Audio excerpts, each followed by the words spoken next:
material and in the internal politics of how all these departments work. So that's what we're slowly becoming involved in. And so if you have all those kinds of feedbacks, that builds up from year to year. And what a teaching portfolio is supposed to help you with is to become a more reflective teacher, but also to improve in your teaching. So what you would do is look from year to year at the feedback that you get and make changes according to that feedback. And then in your personal reflection the following year, you can note that progress and also see progress amongst students. It's not all good, by the way. So whenever you innovate where students are out of their comfort zone, they invariably give really horrible feedback about how insecure they felt and how they feel that you're not teaching the way you ought to be teaching because you're not doing what everybody else does. And so you do have to bear in mind that evaluations are not the be-all and the end-all of whether your teaching makes the grade or not. It's all about how you interpret the kinds of feedback that you get. So I guess the question has to be why you need a teaching portfolio at all anyway. And portfolios can be useful for a whole host of things. The very first one is to show your boss how much you're doing. Because sometimes line managers are unaware of where teaching has been allocated. And also if you're getting particularly good feedback, it's nice to be able to show that, but in a formal way, rather than just say, oh, look at the latest comments, etc. So yeah, interdepartmentally, I guess, is the first step. But secondarily, for probation and also for promotion purposes, you are asked to provide a teaching portfolio, and that is adjudicated in the Staffing and Promotions Committee, both probation and promotion, where adjudicators will look at your portfolio and decide whether you really are progressing as a teacher versus, well, not versus, but in addition to what your progress in research is. I'd love to be able to tell you that your teaching portfolio weighs exactly the same as your research portfolio. Clearly it does not, but you still have to have it, and it still has to be credible in order for people to be able to adjudicate what your teaching input has been. And to that end, we look at teaching portfolios. Now, I used to go through a whole schedule system of how you could develop a portfolio. And what I suggest you do is that you start developing from scratch a teaching portfolio online. So you can open a Google Drive document yourself, or there are actually softwares that involve teaching portfolios, things like Portfolium, or many other places where you can develop a portfolio. For example, our learning management system gives you the opportunity to keep an e-portfolio as a staff member, as well as a student if you're involved in a course. But certainly all of those platforms you can design your portfolio onto.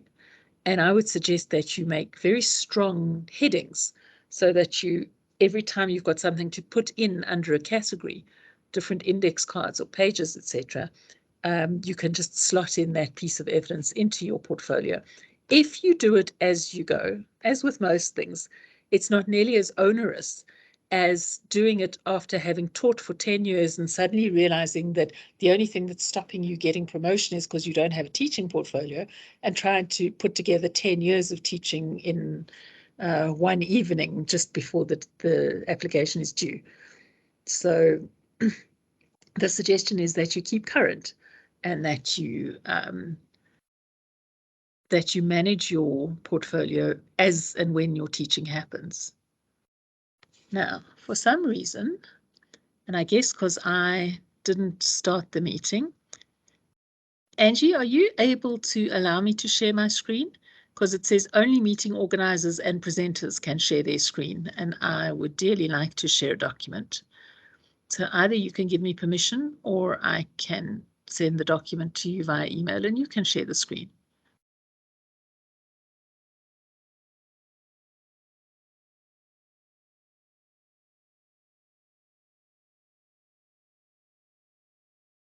Okay. Hi, Shira. You send it to me. Okay. I don't see if don't know what's wrong with the settings. Sorry about that. That's okay. Yeah, if you send it to me, I'll share it. Yeah, okay. It's just the document for promotions. Let me send it through to you, Yanis.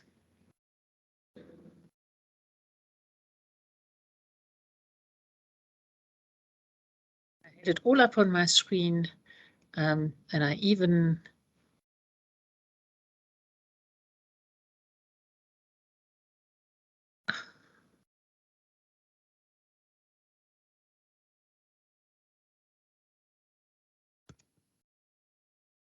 I'm just waiting. yeah, okay. I just have to find where I stashed it first because I had it up on my screen. I didn't worry about it. Let's see if I might. Okay. Have you found it? Promotion. I'm gonna... Staffing and promotions, is it the April 2021 one? Okay, I just sent it through to you now. Okay.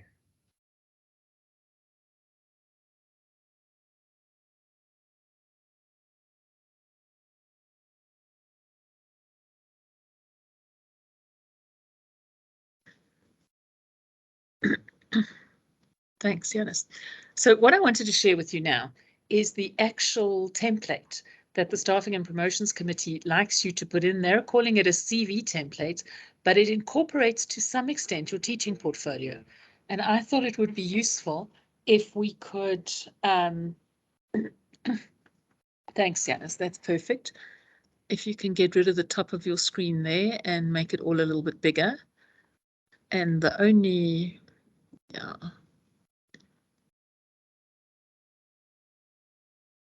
Yeah, perfect. Oh, that's interesting. Could you share this with us in the chat? Do you have that document on a shared document, or where do we get it? I do. Let me see if I can drop it on the chat for you, because it is just a faculty document. Thank you.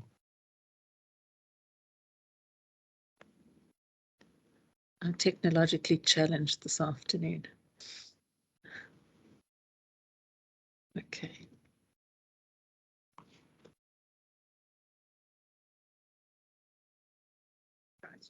Good. As I go through, let's just rather start talking on the actual document itself.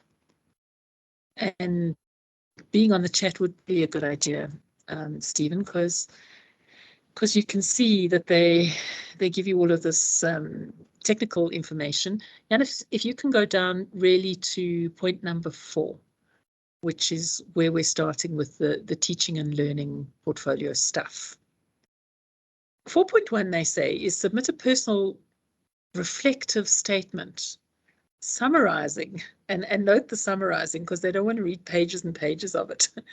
Your educational philosophy and how it informs your pedagogy, assessment, curriculum development, mentoring and support, postgraduate supervision and scholarship relative to the established promotion criteria, which is kind of put your teaching life in a nutshell. And they don't only expect those 3 lines. They give you a little bit of space, but they really expect this to be an addendum, I think. So interesting that this is where they start off. But in reality, this is where your teaching portfolio would start anyway. And so perhaps it is a good space to be able.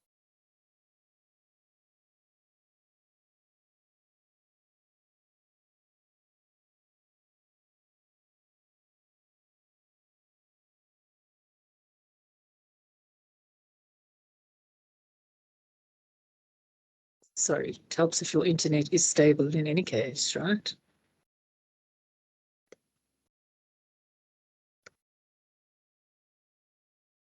Okay, Yanis, can you go up just a little bit and we'll come back to philosophy as an idea. And then you can see that that they give you this whole table to fill in, and this would be part of your technicality. So undergraduate assessment, teaching how much you do, and then I like that student assessment and ratings as per the guidelines of CHSE as an attachment, which means just get your teaching assessments and put them right at the end of the whole document. So you can see already that they're splitting the portfolio. It's not just one continuous thing. They're looking for the easy quantitative things up front, and then perhaps the more qualitative things behind. And they're wanting some fairly specific information, and that's one of the reasons why I'm saying that it's pretty important to do it as you go. So even if you get your teaching schedule for the year, start blocking in what you have been allocated to do. And then if things change during the course of the year, then you can go back and change them in the teaching portfolio. So they want the course code, the contact hours, for lectures, tutorials, practicals, different. And then, interestingly, as a column, formal clinical teaching contact time. So they're wanting, for example, bedside presentations and tutorials, but they don't then include anything that adds to when you're, for example, having students on the ward. Don't know how you feel about that specifically, if you think that that's something we can really motivate to change, because having students in the ward, of course, you are teaching all the time. It's not just the formal contact hours where you're teaching. Then they want you to add in curriculum development and design.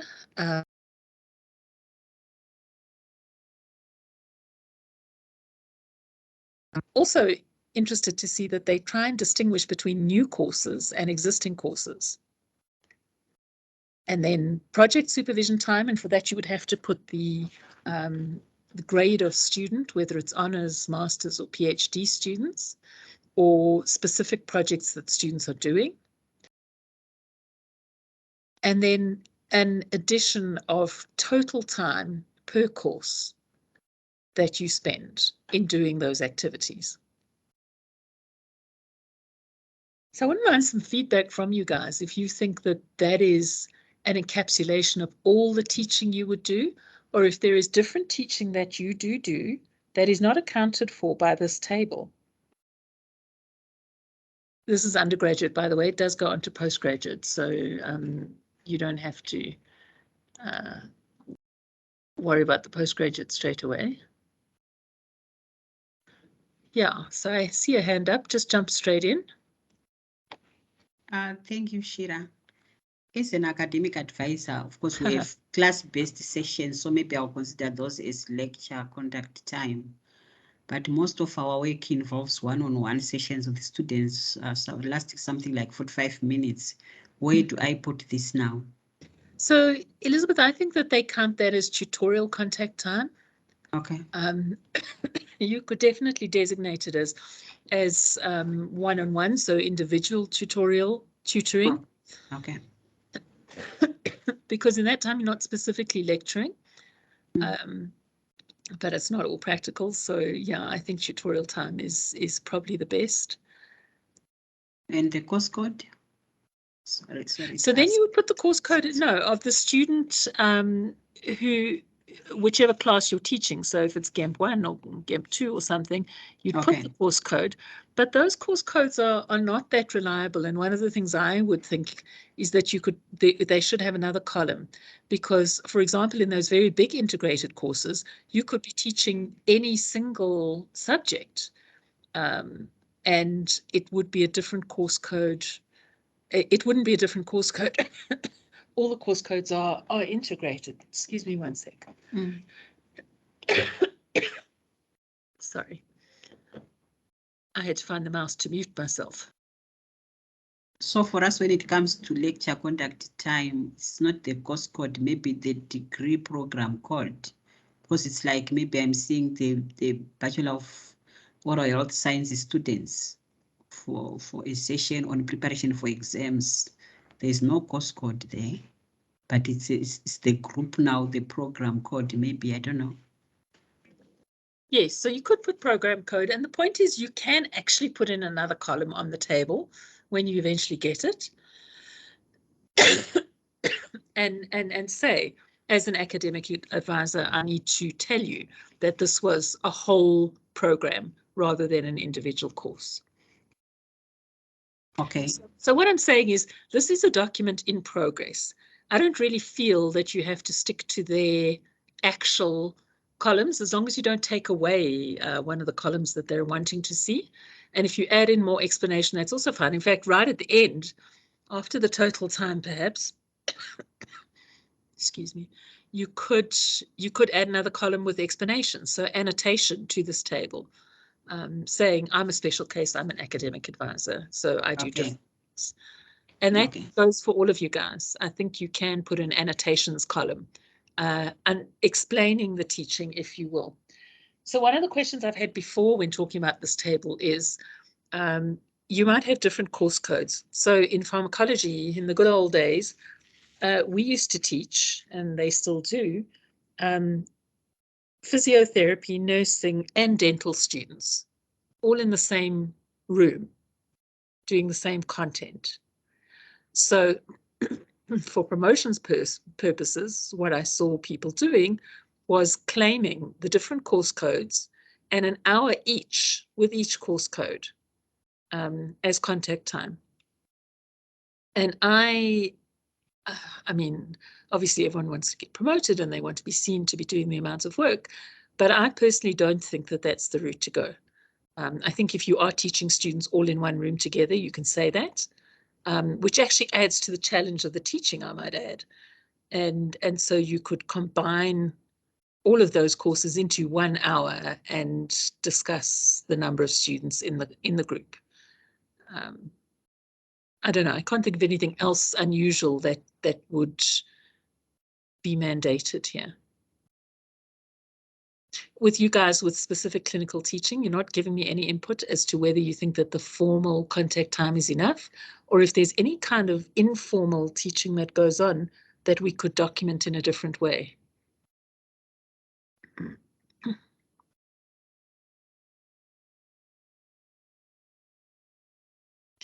Anastasia, for us, if may I jump in there? Sure, go ahead.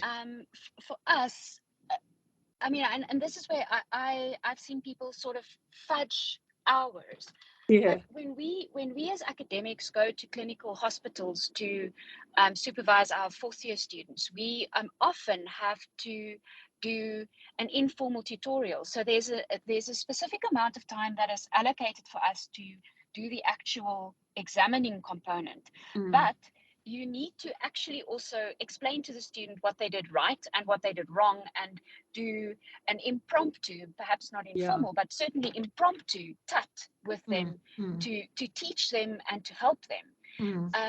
And I mean, I'm not sure how to separate that necessarily from the examining component, because it is separate, but it does take a lot of time to do that kind of tutorial. And the unfortunate thing also is that often is on a one-on-one basis, and it's 13 staff members basically doing exactly the same thing with at different occasions with the same bunch of students. Oh, sounds very labor. Sounds very labor intensive. Extremely laborious. Yeah. I think that ties in, Nick, I'll get you in a minute, but I think it ties in with what Anastasia's put in the chat. So should we be looking at assessment contact time? I assume you're looking at things like OSCEs, which are also very labor intensive. And it is sometimes time spent in examination.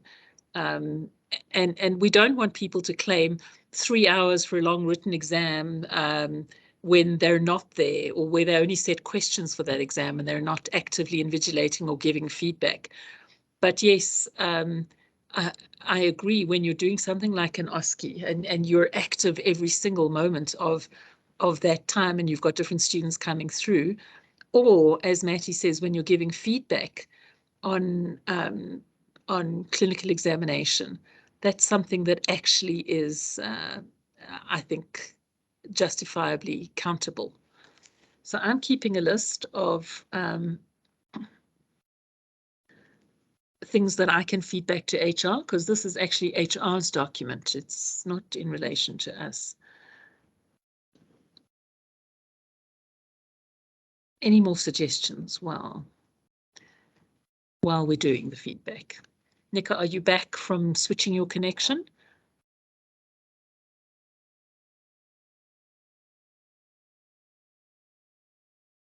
I can't see her through. Hang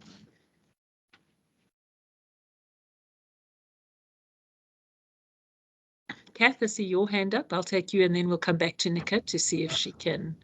Thanks, Shira. Sorry, I also lost contact for a little bit, and I didn't know if you were able to answer my question, which was on top of Elizabeth's question. If you did answer it, I'll go and listen to the recording. But if you didn't, I'd like to just ask it again. Okay. Shall I just say it again? Yes, you know, please Elizabeth do. was asking about these intensive one-on-one sessions. Well, that's how you and her kind of framed them. And you said, look, you think that those are really counted as tutorial contact time.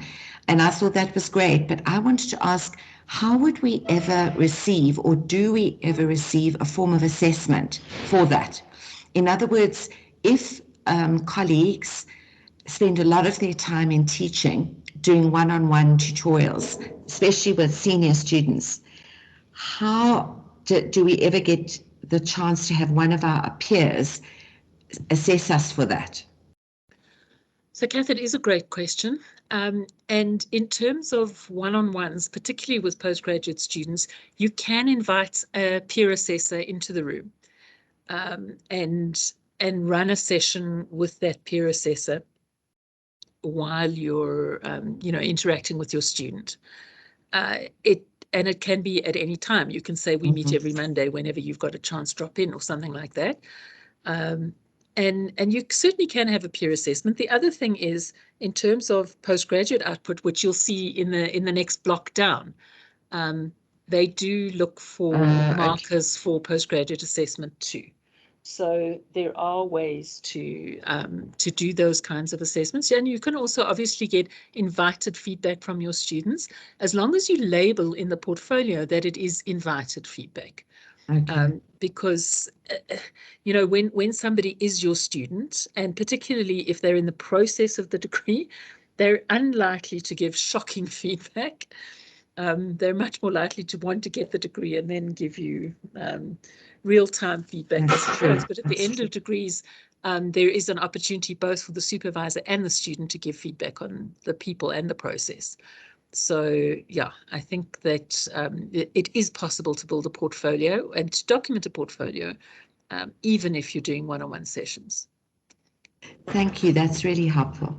Nika, are you back online? Are you able to ask your question? I am, thanks. I'm sorry I joined late and I might have missed what you're doing, but extra sorts of time not captured by this table. One is curriculum development, switching to Ulwazi from Sakai, restructuring and Ulwazi, all of that is an ongoing thing for my course. It's not a new course. I took over as academic supervisor, academic coordinator last year, and it's still not done. And we're trying different things each term. So I think it's not fair to only allow that for new courses. Examining time, writing exams, marking exams, getting questions peer reviewed within the department and then by UME, that all takes a lot of time. Designing, so we've got group activities that we do differently with each group, and preparing each one takes a couple of hours, marking each one takes a couple of hours. And then a kind of pastoral stroke academic coordinator role with students. There are a lot of queries that come back and forth, and people want time and people want feedback, and that's surprisingly time intensive. So I kind of feel like the burden of being an academic coordinator is not quite captured here. Thanks. Yes, thanks. That's very useful. And that they don't actually have a space for, as you say, pastoral time, the extra that a course coordinator does have to put in. And I'm with you 100% on curriculum development. I really don't like the idea of new courses only, because we are supposed to be having a living curriculum. We're supposed to be developing all the time. And so time spent on restructuring or redeveloping curriculum is also very valuable. So definitely, right. I'm getting really good feedback to take to them. Let me go back to how we're doing. All right, Janice, if you can scroll up a little bit and we'll look at the postgraduate coursework and then personal supervision stuff. So this is just the coursework in postgraduate courses. So there's, again, lecture time, tutorial time, practical time, formal clinical teaching. And here I think they try to encapsulate the degrees like MMeds, MDents, the Masters in Health Science Education, where there is coursework, and some of the public health masters, yes, where there's coursework and then a specific research component. So again, they're just trying to underscore the teaching part of the postgraduate degree. And I also think, Kath, to some extent, what you and Elizabeth are worried about happens here too. Because the classes, the postgraduate classes tend to be smaller, you do tend to do more one-on-one with students or individual discussion. Yeah. Nicola, you're saying Tina always talks about the burden on her. Yeah, unit health sciences put on an admin. Yeah, sure, absolutely. And that's part of it. So this would be the coursework part of any postgraduate work that you're involved in. And I think that leads all the way through from honours, because the lower grade the postgraduate degree, actually the more support the students need. And so maybe there's specific consultation times that you have hours open for students to consult you. And I think that's the kind of thing that you would capture here. And then 4.4, and that's the actual research part. So they say postgraduate diploma courses, honours projects, master's dissertations and mini dissertations, and PhD theses. Now, I'm still trying to wrangle my head around, they say master's dissertations and mini dissertations.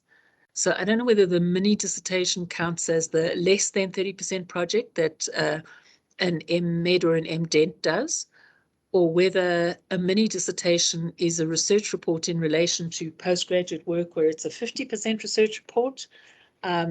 And that's as distinct from a full dissertation, which is 100% dissertation run by masters. So I'm not 1,000,000% sure how they actually chop that up. But anyway, here they give you the criteria and the kinds of things they want you to be looking at. Who the student was, so they want to check up specifically on student names. Who the co-supervisors were, and here you have to state the percentage supervision.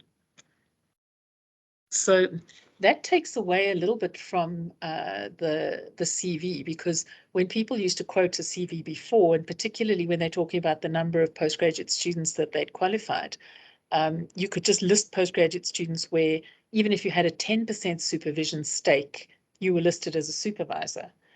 But now clearly they want to be able to see what the commitment is in terms of supervision. And that's quite complicated sometimes because, for example, in the faculty, we have research teams that mentor students in research groups. So you can have upward from 5 to 7 supervisors listed because the research student passes through all 7 of those techniques or departments, and each person wants to be listed as a supervisor, and so that's what they do. You know, all of them have their 10% or their 15%, depending on how long the student's supposed to be with them. So it does complicate these tables awfully, but that's the kind of level or detail that they're looking for. Then you have to state which kind of master's it is. And here it's the gradations that I was talking about. Is it a 100% dissertation? Is it a coursework and research report? Is it a mini dissertation? When the student first registered and when the student graduated, but you can also put your current students on. So when the student first registered is fine, and if they're still current, you just say current. And then here they've given us a space for comments. Nick, I see your question in the chat. Many dissertations, honor students, elective students, yes. So they are saying that you can have all of these. I think it's quite interesting, though, that on the actual table, they're giving you masters and doctoral students only. I don't know if lower down they go for. Let me just have a look quickly if they're giving you a choice. No, they go on to examining. So yeah, you can write honor students, write them in. So they're saying master's degree type, write honors, honors, honors for all the honor students first. Okay, Kath, is that an old hand or a new hand? Oh, I'm so sorry. I haven't taken it down. It's a That's very okay. old hand. Nika, thanks for helping me manage. As I jump from screen to screen and project to project, it's hard to keep track. Okay, so they're expecting the same for doctoral students, that you can talk about the PhDs that you've got registered, the PhDs who you've had finish. Now, remember, for me, what I'm saying to you is that this kind of information is vital for your entire career. So for yourself, if you're going to work with these kinds of tables, you document every single project and student who has come through your hands at any university you were at, or even if you weren't at a university, because that's your record. Whereas if you want to restrict yourself to your WITS record when you're applying for whatever it is you're applying for, then you can do. And sometimes in some applications, like if you're applying for ratings and those kinds of things, they only want to see your performance over the last 5 years. But what I'm telling you is that for yourself, when you're doing this online cloud version with all its different pages, document every single student, because you never know when you might have to call up the entire CV and say what the student was and what their project was and when they started and when they finished and all that kind of stuff.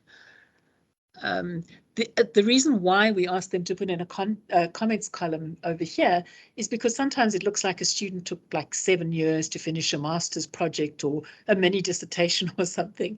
And you need to be able to say, you know, in that time they had 4 children and a spouse death or something, and that's one of the reasons why, you know, it didn't go as smoothly as it could have, or the student was in abeyance for 3 years while they did something else and then they came back to the degree. So so the comments I think is important. Yeah.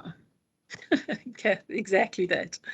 There are people who say that the promotion's not worth spending time on this document, I have to tell you. So, but I'm encouraging you, if you all take a stand and you take a week's leave to start filling in the document now, then at least all you're having to do is to update it. And theoretically, you should put all of you business management fundies in your process management. Every 3 months, you should take a morning. So give yourself 2 or 3 hours every 3 months to update your teaching portfolio or your CV document or whatever you want to call it for this, so that you can write in the extra notes while you remember it. If you're not going to do it real time, like after every lecture. So make sure that you do it more than 2 or 3 times a year, because otherwise it gets away from you. And if you try and look back on an entire year, you'll realize how much of it is a blur and how much you forget. So do try and keep it current. That's probably the best advice I can give you. All right, Janice, can we maybe look at the clinical training column quickly? Yeah. So here they're just talking about successful supervision. And I don't know if that means if they got their exams first time or fourth time, but they're looking at the training specialty, the number of trainees trained, and the total number of hours spent. I'm not sure that that's really subtle enough for you guys training postgraduate clinicians. Does that really reflect for you the kinds of time that you spend on it?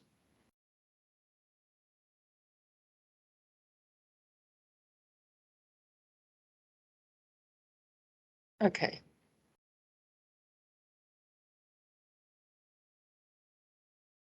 I'm not getting too much. Yeah. All right, Nick, I see what you're adding in the chat here. So in terms of keeping records for research purposes, things like your ORCID ID, which follows you around for your entire life, and ResearchGate, which is free, I think are places where you can basically keep a lot of the bits and pieces. The academia, the thing about that is that they actually ask you a fee if they want to track all of your stuff. So ResearchGate does do a little bit of that too. And yeah, LinkedIn is more specialist if you want to join the groups, etc. So all of those do part of what we're talking about here, but I don't think that they do in its entirety. And although I have done sessions before on developing your teaching philosophy, I wanted to go back to it eventually, once we've looked at all this technicist stuff of what they want, and then go back and say, how does the philosophy fit in? Nika, do you want to add something? Yeah, two things. One is that I was mostly talking about the slave to the CV comment above. Yes, okay. You know, our wise people tell us to keep a document somewhere, and they talk about those as potential places where we can draw out of every time we need to update our CV. But talking to your clinical training thing, you were asking for feedback on that. Yeah. Some of us work in dysfunctional departments. No. Heads of department who don't allocate things properly, and specialists who are out there, you know, doing COVID stuff for the province. So those of us that are in the building doing teaching time also get a lot of unofficial registrar queries and supports, and, you know, will you co-supervise my thing? Oh, my other supervisor doesn't want you to, but will you unofficially give me support and attend my assessor group and this and that? So I don't know how you capture that, but there's a lot of teaching time that's informal. So maybe that's in the slot above, which would be postgraduate contact time. And I mean, maybe you can class that as yeah, informal advice or semi-supervision or something like that. I think you're right. I mean, this kind of support does need to be captured some way. In some journals, they call it academic housework. It's the things that we do to keep the system running that nobody really else wants to do or doesn't even notice that it is done. They only notice when it's not done. Okay, so the last page I really want to talk about is this examination. So internal or external examining at undergraduate level. So that would be courses or other units that you would examine. And then external examining of dissertations or theses. And interesting that they're interested in external examining, just 4.5. Do they not do internal examining of dissertations as well? Yeah, undergraduate, and then they go straight to external examining. So I think that's a bit of a whoops, because you regularly get asked to do internal examining, and that doesn't mean that it takes less time just because it's internal, right? So maybe that's a comment I can tell them about. I can't see it coming anywhere else. All right. And then 4.7. So other. Have you given any other courses or external to the university type of events where you've done say, a continuing education course or something for other people, where you've actually run the course. They're not asking if you've done the course, they're asking if you've run the course. So, question 4.8, which I think speaks a little bit to the dearth of space that we had earlier on in the curriculum development. They say, indicate how you've contributed to transformation in teaching and learning activities, for example, but not limited to curriculum development and change, undergraduate and postgraduate throughput, and postgraduate profile. So they've left that so that you can add to it. But this is the kind of space where they're expecting people to put their Ulwazi course developments and that kind of thing, and speak about it in a positive sense of what your exact contribution has been, not what a team's done, not what a course has done, but the things that you specifically have contributed towards. So if you had to think about teaching and learning innovation and things that you've tried differently, if you had to look at all of these questions in section 4, how would you show that you're exceptional, or where your work has been exceptional, or where you feel you've made a contribution and they haven't asked you to note it? Do you think 4.8 is enough? And do you think that they've lumped too much together there? Is there another category you'd like to see?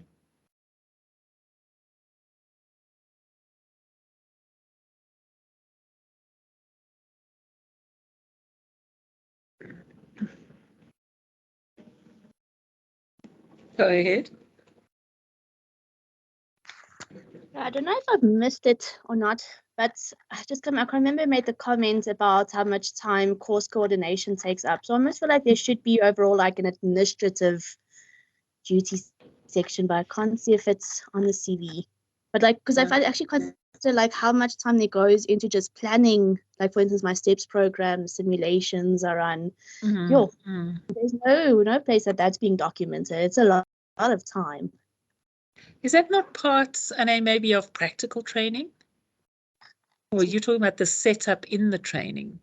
Oh, the setup for it. So like for me, organizing all the equipment for the clinical training, setting up like organizing the menu, organizing the tables and chairs, the equipment packed, the equipment transported. So for instance, I'm here 6 o'clock in the morning to move everything ready. So like that extra admin time that actually goes towards organizing all these interactive activities. So fascinating that. I think HR would argue you need an admin person to do all of that for you. And then my department and HR would argue that there's no budget for it. Yeah, okay. Nika, go ahead. Yeah, even if you have an admin person, it doesn't necessarily help with that stuff. I was asking a kind of more fundamental question because, again, apologies, I joined late.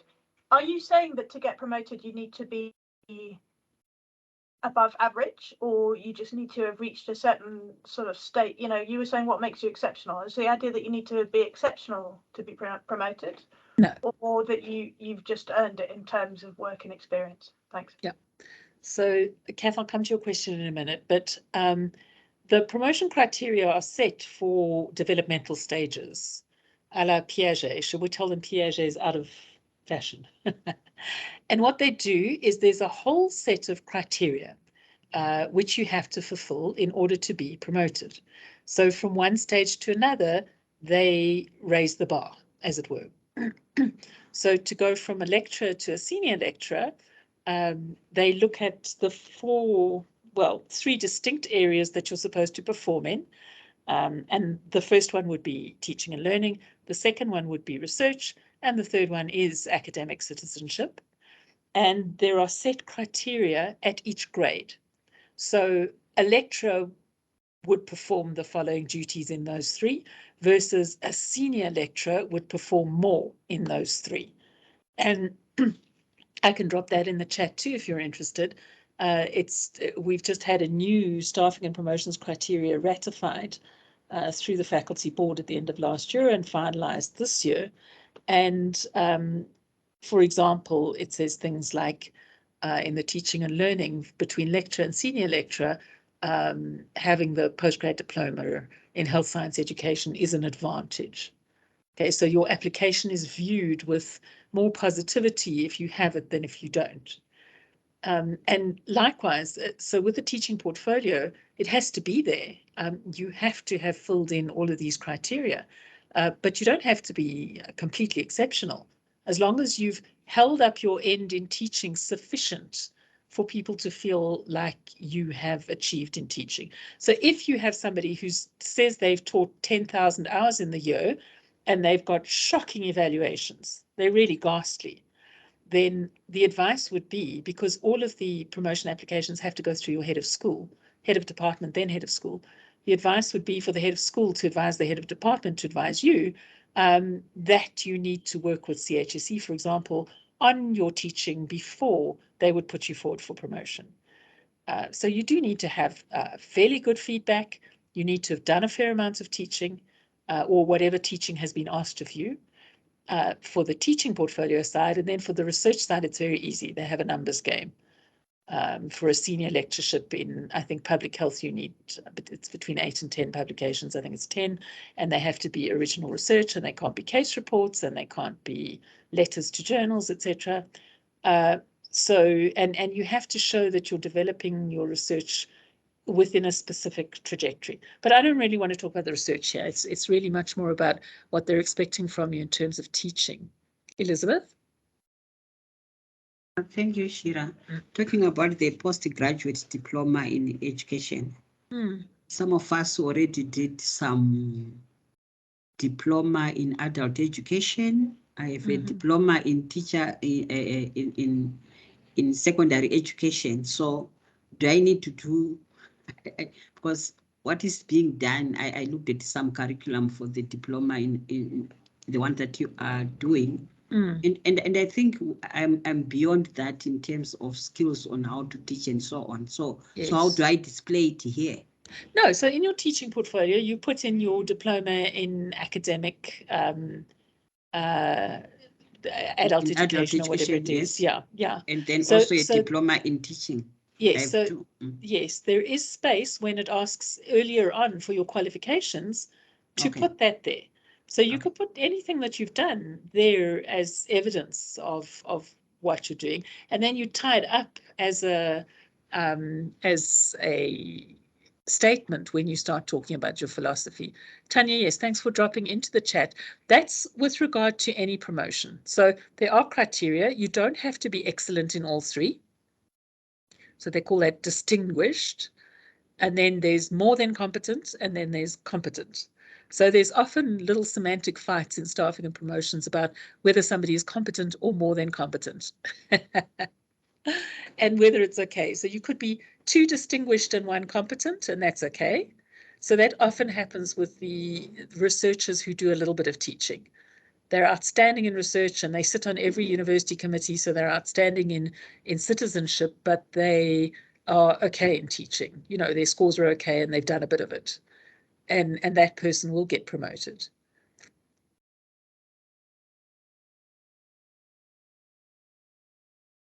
I'm not seeing any questions in relation to that comment, so I'll leave it there.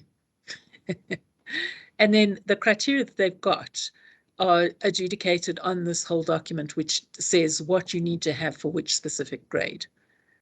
The one thing I think that people imagine when they join a huge organization like this is that their boss will notice that they're amazing and they're working really hard and will invite them to be promoted.